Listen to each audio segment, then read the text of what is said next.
comment? Move on to new business. Pat Easter, OES Director.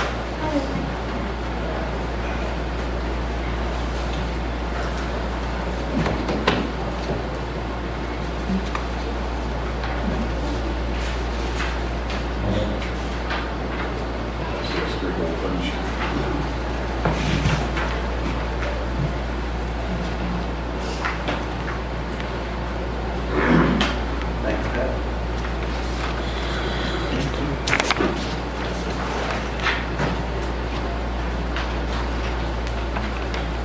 Okay, this is a monthly report for the OES. We've basically had a couple activities going on. The water level for the month is minus 4.78 inches, and actually we've gained a little ground from last month. It was 4.83 inches. Middle Island Creek's at normal summer pool. Actually at this time it's up about 4 inches, but with these microbursts we've been having, I just consider that about summer level. There's been a couple activities. We had a LEPC meeting on the 15th, which was a very good meeting. We had about 35 turnout for it. Our next scheduled meeting is July 17th, back in Smithburg again. On the 29th, we had I guess you'd call it a microburst, just a summer storm for me. We had flooding in Central Station and in West Union and Arnold's Creek, the mouth on US 50 at, there was 4 houses in Central Station that had water either in or around them, one in West Union, and the US 50 was flooded at the mouth of Central Station out there for a period of about 3 hours due to a plugged up drain, and created quite a traffic problem out there because people traveling down the road about 65, 70 miles an hour aren't ready for 6 inches of water. A couple motorcycle people, we think, had to stop and rearrange their clothing on the other side of the thing. They did little skates out there. They didn't really want to slow down for it. We've had 3 transportation accidents in the last month. We had, the other night we had 21 calls for flooding, for high water. Triplet Lane, or right underneath the trestle there at West Union, that house had water actually go through the house and out the front door of the houses in Greenwood, or Central Station. Water was around the houses. They have situation with mold and stuff now because the water underneath the houses, and they were, then once the water went down outside, the water inside the house was trying to get out, so it created a real problem. You see water squirting down blocks about that far trying to get back out again. You know that they've got a problem inside. On an upside, there was 7 houses, 7 residences I visited that night to help with the assessments of damage and stuff like that. This is a new one for me, and I think it's a real plus. 6 of them had flood insurance, and that's unheard of in Dodge County. Most people don't have flood insurance, but 6 of those residents had flood insurance. I had to do flood insurance reports. You know, that's unheard of in Dodge County. I mean, you know, I guess it's, I think I attribute it to the funding situation where when they go to finance a residence now or something, especially most of these were younger couples. But they're required to have flood insurance, and I think that's a real good thing. That shows a plus on our side because we're not dealing with the other agencies.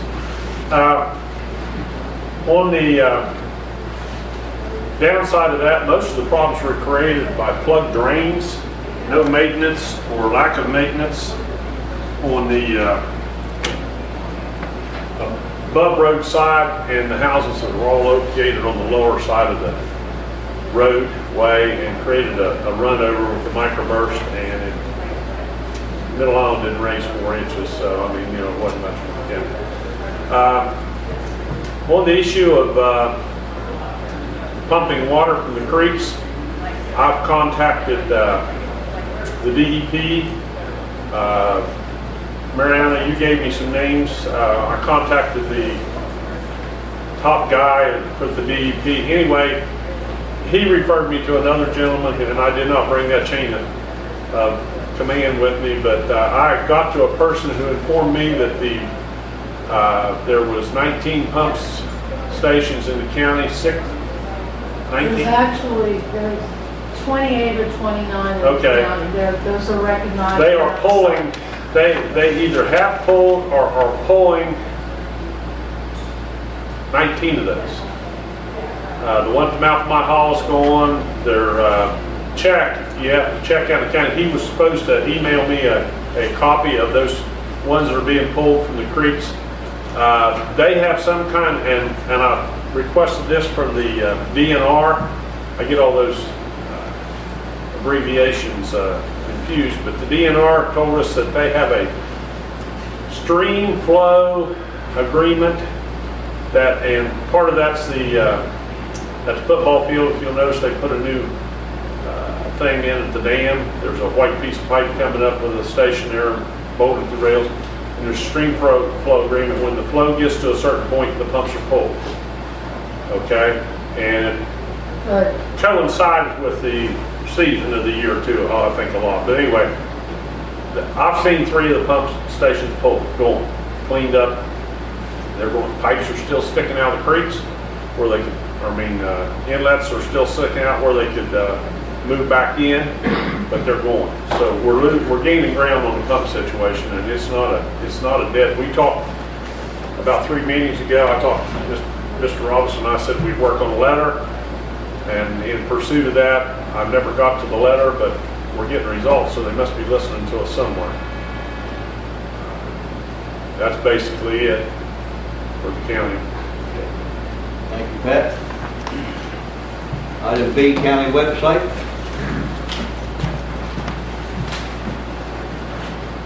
Well, the committee met last week. We are moving forward again. The addition of Darren, who is the Board of Education IT supervisor. Adding him to the committee was a boon for us. He was able to explain some terminology to us that we found out we weren't using the correct terminology, which possibly is why the website design company wasn't giving us what we wanted. He's doing a synopsis of how far we've gotten to this point. We're going to teleconference with Revised Web Designs, if not this week, the first of next week, and we should have something to show you in about a month. That's where we're at. Thank you. Thank you, Board of Education, for your service. Yes. Okay, item C, Board Ed presentation fair project. Let me just say a couple of comments. First, I want to express some gratitude in addition to the fair project where you all working with us. We did a little something with the fair last year and it was a success. You guys decided to help us take that initiative and make it larger and better. But mainly, again, thank you for working with us on all these projects. Project Isaac the last 2 years, very important, and that money was needed and well spent. Mr. Harvey, Mr. McMillan, Mr. Euler, these 2 guys are going to talk a little bit about the fair project, and then we just kind of want to report to you, since we're here, about Project Isaac. Thank you. So, again, gratitude. Go ahead.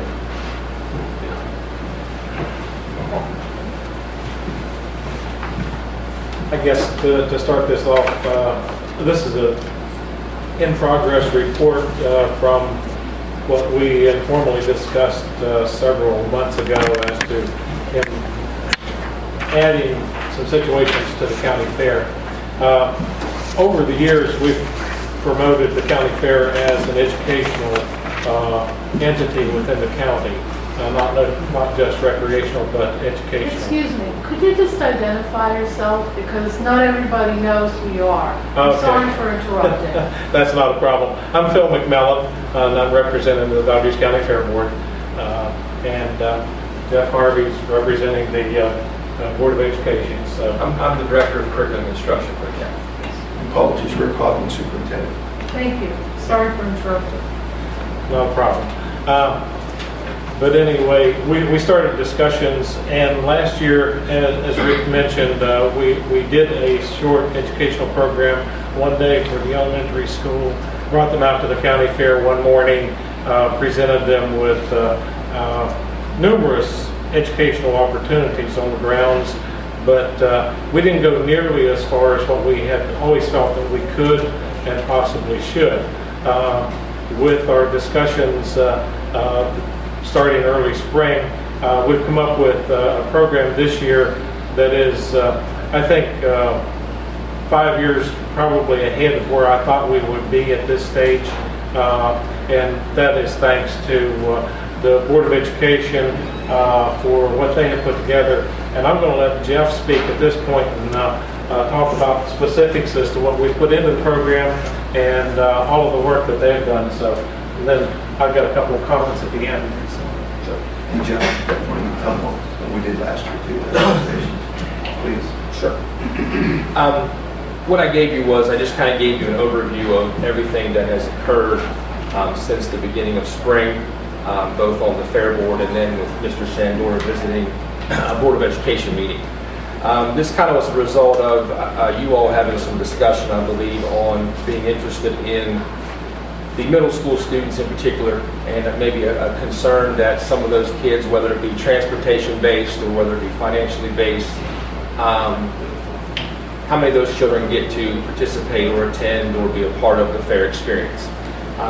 Right after that, we kind of talked with Mr. Sandor a little bit more about, for us, in terms of making sure that we're also within the parameters of code for education, those things that we needed to try to incorporate an educational piece if we could. So that kind of evolved into another meeting from there as to what we could put together to present to you all as what we thought would make it both educational and at the same time giving kids that fair experience.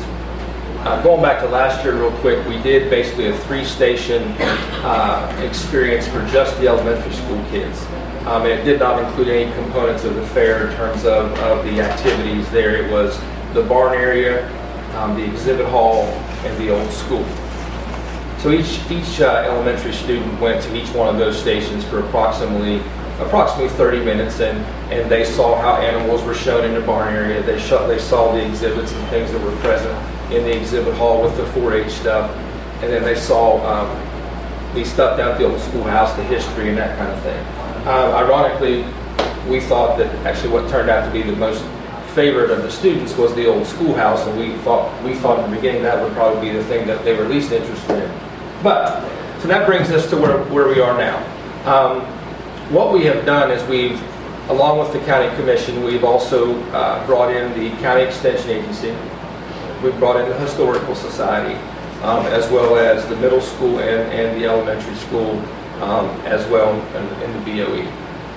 At this point, we've planned in terms of for it to be much more in-depth educationally, so that we're going to include all the teachers with this experience this time. And basically our target is what's called a PBL, or project-based learning experience. And we're going to have 3 days planned at the beginning of school, 2 days before they would go to the fair, and then one day after they're going to be at the fair. So that's where we started our planning process. We looked at tying a different content to each one of the areas. So like, for example, the barn area is where we're going to focus on mathematics. And we're going to, in that area, we're going to do math education prior to going out there around what does it take to raise an animal? What does it cost? What are feed costs? What does it cost to put a pound of weight on an animal? What could be the potential profit at the end in terms of when you sell it? So try to tie in as much mathematic concepts as we can. The other thing that we're going to do is the folks who judge the animals are going to work with our teachers on, not the whole process, that's not possible, but they're going to work with our teachers on teaching them about what are the 2 or 3 key areas that they judge animals on. And then we're actually going to create judging cards for the kids. And they're going to remove all the ribbons because the animals would already been judged in place. So when we take the kids out there, the kids are not going to know what animals have placed or won in categories.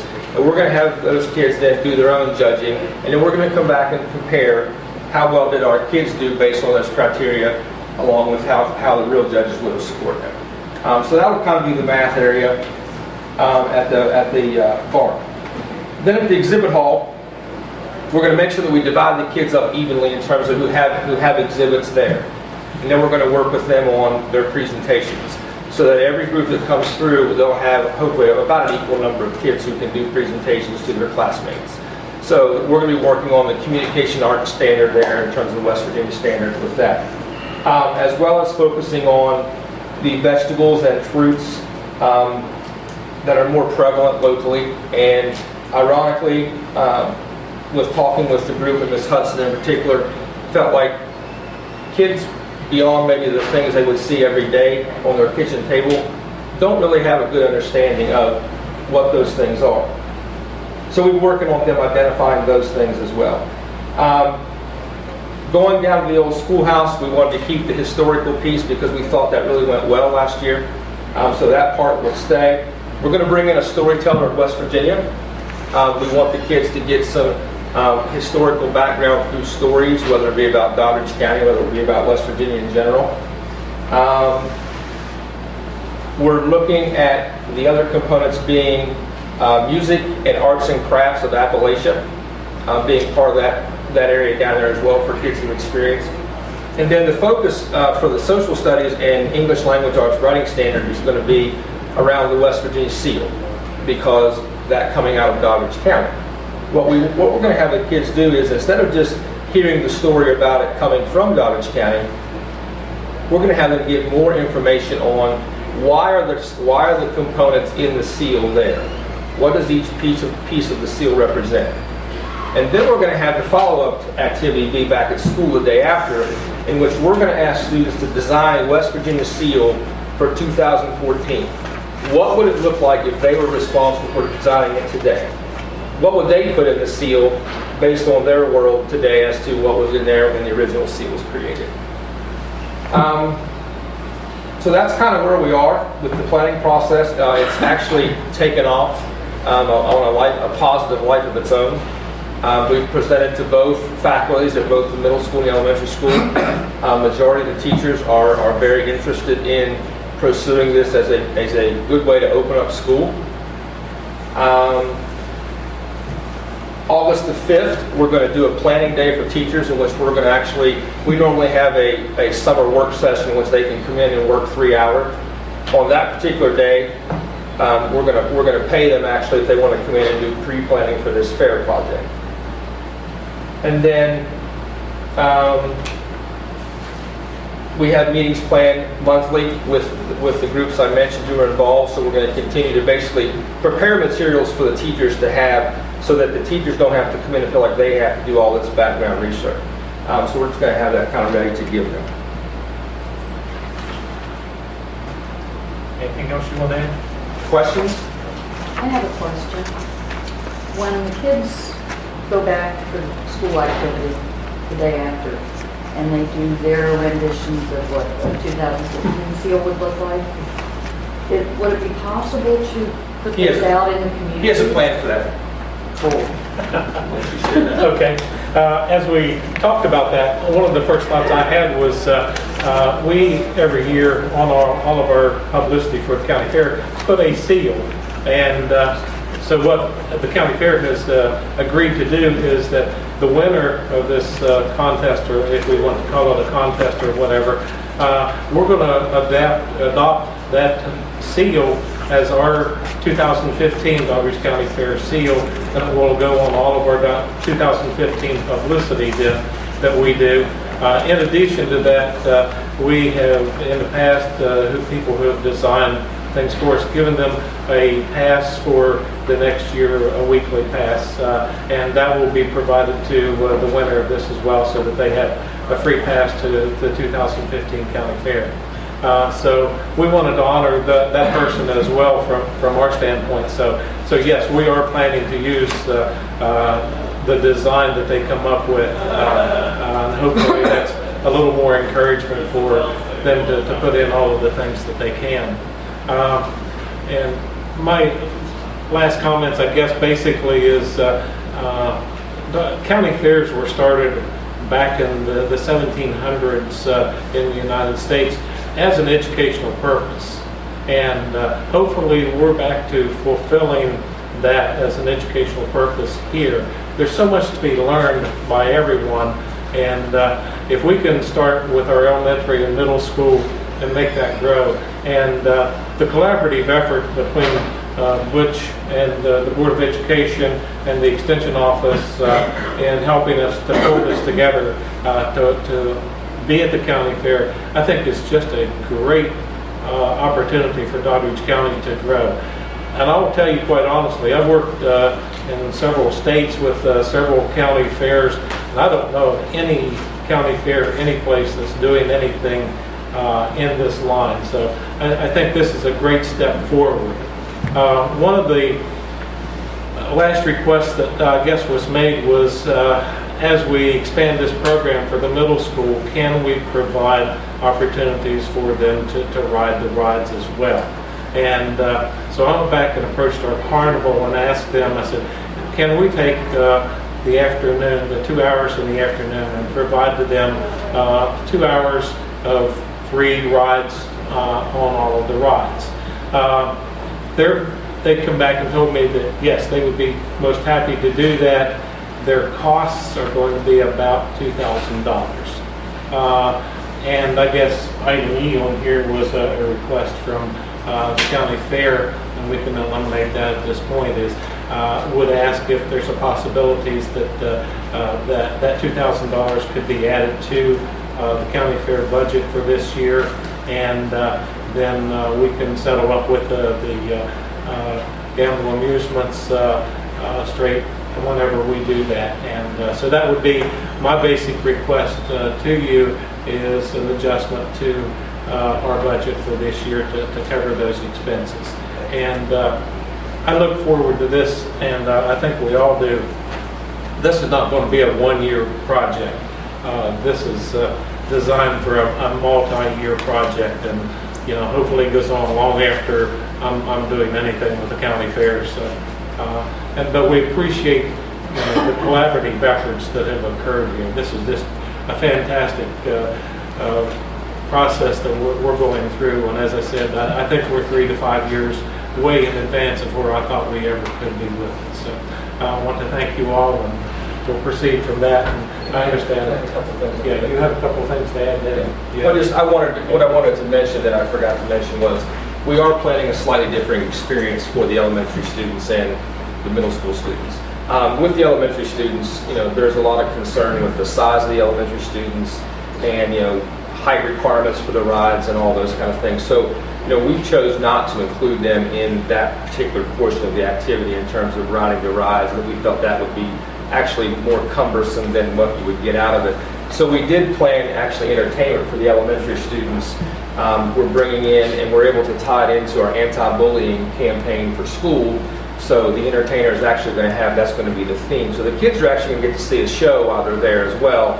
They just won't get to ride the rides piece. But we feel like also that, there is nothing wrong with this day and age with there being things that you, as you get older, you earn. And we feel like this would be something that could be a transition to middle school activity, that it's okay that happens when you get to be a 5th grader. That doesn't mean that it's a bad thing. Everybody doesn't have to get a trophy in this situation. There can be things that you look forward to. So that's kind of the idea of it being an ongoing thing, is we want that to be something that we could embed into going to middle school. Thank you. You want to say something? Yeah, go ahead, Mr. Walker. Just while we're here, since you guys have done it, we don't get a comfort. You're welcome to come anytime. I'm Rick Wheeler, We with the appreciate Board of Education. Hi, everybody. One of you I know. The County Commission is truly becoming a partner in education for us. And it's evident in this presentation and in the program that we like to call Project Isaac. And Project Isaac has been around in our system for a number of years, and due to funding cuts over 2 years ago, actually we were at zero funding for that project. So even last year, when we requested that the commission help us out to keep that program running, you came through for us, and we greatly appreciate that. And again, this year, Project Isaac is a year-long program, after-school tutoring program that targets math and reading skills. And we assess our kids in the beginning and at the end to determine their progress in both math and reading. And so we really pinpoint and target those skill areas and deficits that we need to work out throughout the year and through the summer, more importantly through the summer too. It's an after-school program. We provide transportation, we provide food service, we provide recreation within this. It's all scheduled, it's all planned with other summer program activities that are happening during that time. We employ four teachers, 2 math, 2 reading, 1 supervisor to assist with that.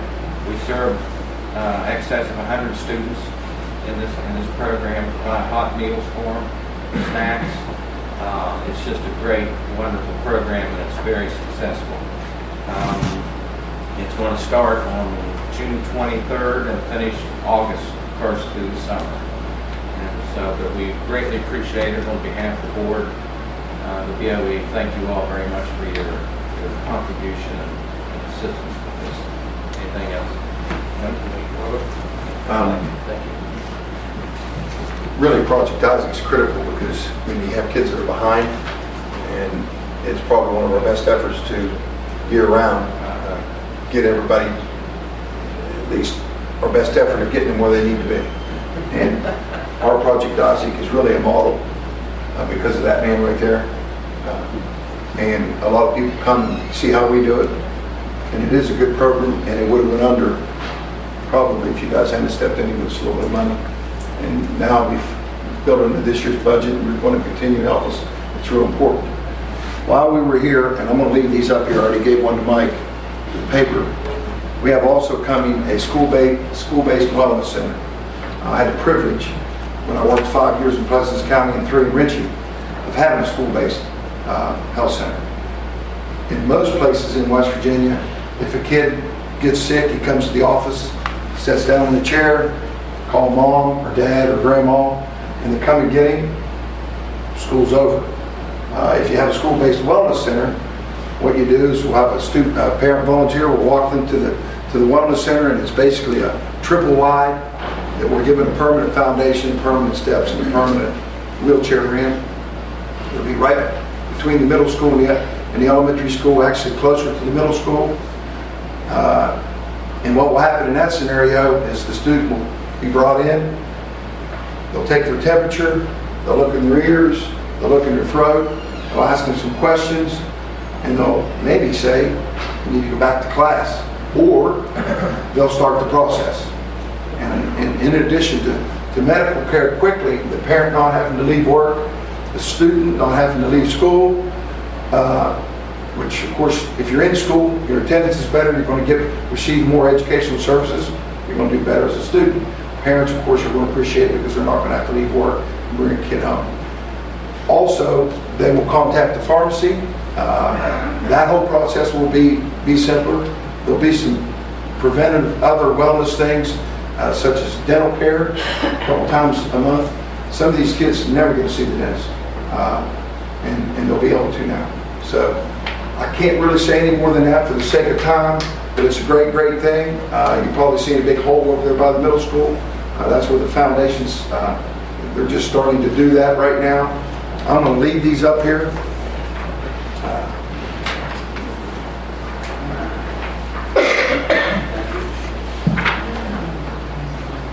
We have educated the principals. We're going to educate the teachers here in a day or two. We've educated the Board of Education about this. And also, I went and talked to Debbie Davis at the Health Department. You know, all kind of rumors floating around that we're going to hurt the Health Department and so on and so forth.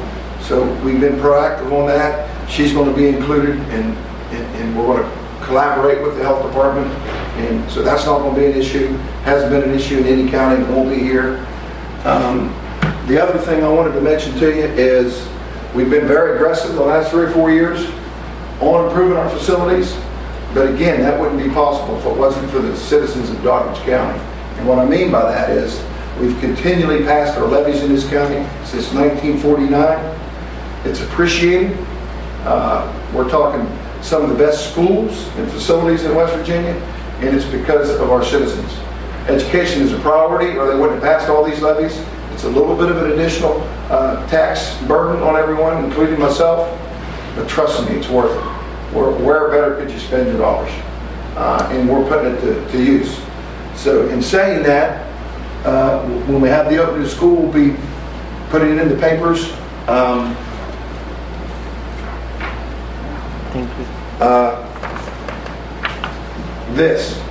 We have a new bus garage that's, I guess you could say complete. I'd say 99.9%. And she could tell you, or Valina could tell you, how much of a need that was. I mean, the old one was just about a main Gillum death trap. It was almost to that point. I mean, we were having lots of issues. So, along with that, you know, we've got the new pre-K center in Smithburg. We've got the meat slab behind the high school, the greenhouse. I mentioned the bus garage, and then of course school-based health center. And what we'll do is we'll open it up to the citizens of Douglas County, and we'll have an open house. We'll try to all do it. If we can't do it in one day, certainly 2 days, close to the beginning of school. And I know there'll be people who want to see the bus garage, and there'll be people who want to see the health center. There'll be people that will want to see maybe the pre-K or the Smithburg, you know, or we've got a state-of-the-art meat slab and greenhouse, you know, for agriculture students. So we are blessed with facilities. We are appreciative that education is still a priority in Douglas County, and we're going to continue being aggressive in this mode. Thank you. Thank you. I would like to move item E. They have made a request, since it was your idea to do this. I think, in my opinion, you ought to move that we, Have some action. yeah, Well, or were you going to? it's on item E, and I wanted to move it up to item D so they can, Oh, okay, I'm sorry. Okay. I'll- I didn't want them to have to wait any longer. I know they didn't answer there. Well, we just got stuff to do. You understand? Shutting down school. Okay. We I want- enjoyed being here. I want to move item E up to item D. I want to act on the fair board request for additional $2,000. I want to move the item. Okay. Yeah. I'll make the motion that we add $2,000 to the fair board's request for a donation to cover the cost for the students. All in favor, aye? Aye. All opposed, nay. Ayes have it. Motion is carried. Thank you, sir. Thank all of you.